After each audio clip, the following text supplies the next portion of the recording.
Part 7. He looked at Yeho. Yeho was in pain just to breathe. His feather-like hair stuck to his face because of his sweat, and his lips were so chapped that it had some dried blood on it. His effort for trying to feed him well all went to waste in 2 days. He became a corpse again in those 2 days. I knew he was like this because of that day I got mad at him.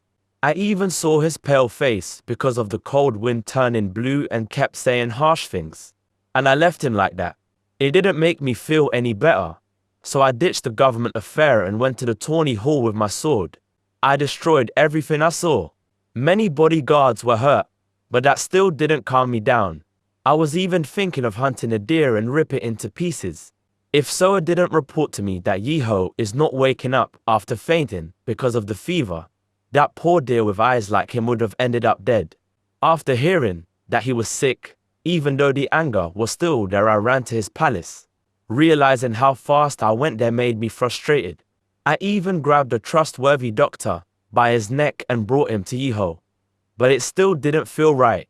I acted indifferently while the doctor was checking him up. I felt relieved that we don't have to worry about it now, and my anger rose again. The doctor was in fear, and even after he left, I coldly stared at Yeho, who lost conscious and was breathing heavily. I was just staring at him, but I got mad at myself not able to leave him. He's a man, just a mere man who keeps the white silk dress for one who he loves. I even saved him, and now he's thinking of putting a woman by his side. I leaned on the edge of the tea table. Unconsciously, I put more strength to it, and using the strength turned the edge into powder and disappeared. Your Majesty, I heard Soa's voice, and I told her to come in with annoyed voice. Without a sound, the door opened, and without a sound Soa came into the room. She was still a small young girl, but she was smart and skillful, so I put her as the head of this palace's servants. He looked at Soa cold, but with angry eyes. Because of that, Soa moved more careful than usual and approached the bed. She was going to feed him the medicine. I got annoyed looking at her putting her small hand under Yeho's neck to support him to feed him the medicine.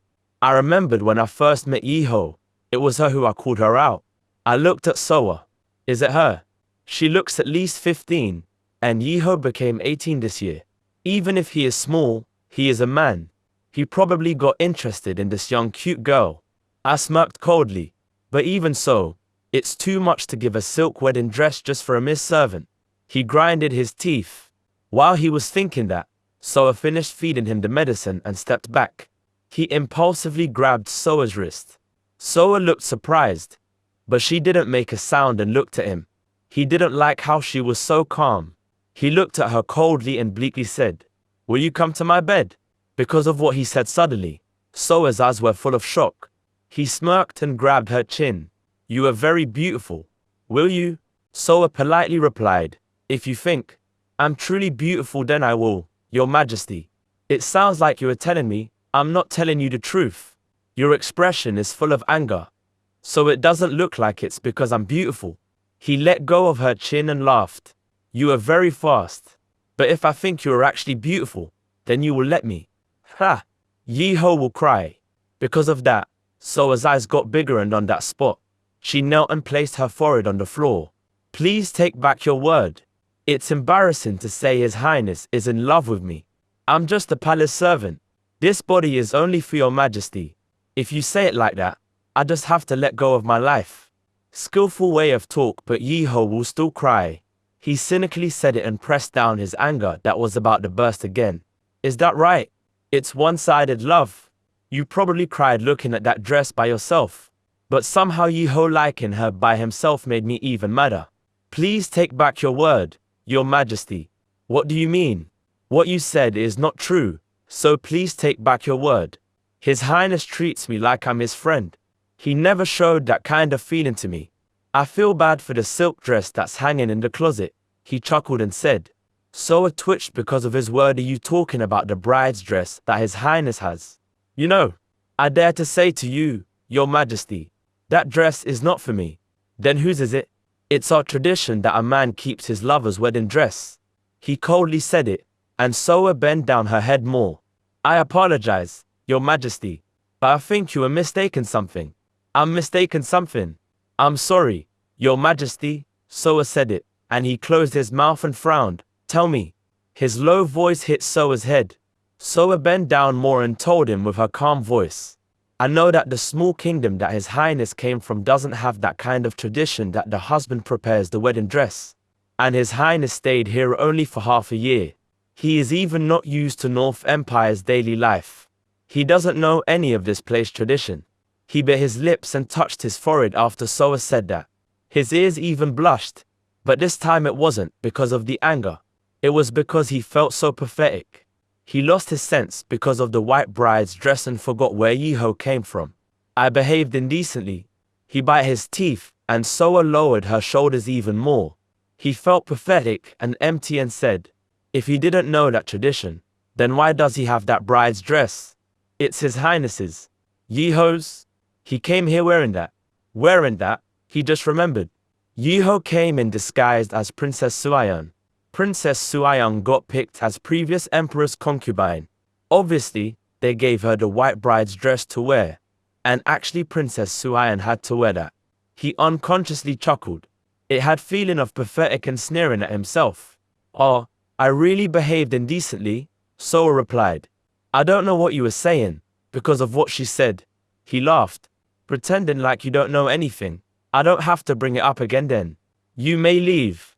I'm grateful. Soa stood up and took the tray that was next to Yiho. He blankly stared the place and slowly went to the bed. His hand approached at Yiho, and he was breathing better because of the medicine. His skin was little hot and wet. He carefully took off the hair that was stuck on his face because of the sweat and bent down. He lightly kissed Yiho's pale but smooth forehead. Sorry, he carefully said, a word that he never used before. I was wrong, he quietly whispered again and sat down on the bed and looked at Yiho. He saw a wet towel, and he awkwardly held the towel and placed it on Yiho's forehead carefully.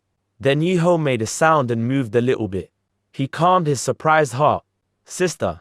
A weak voice came out through Yiho's dried and cracked lips.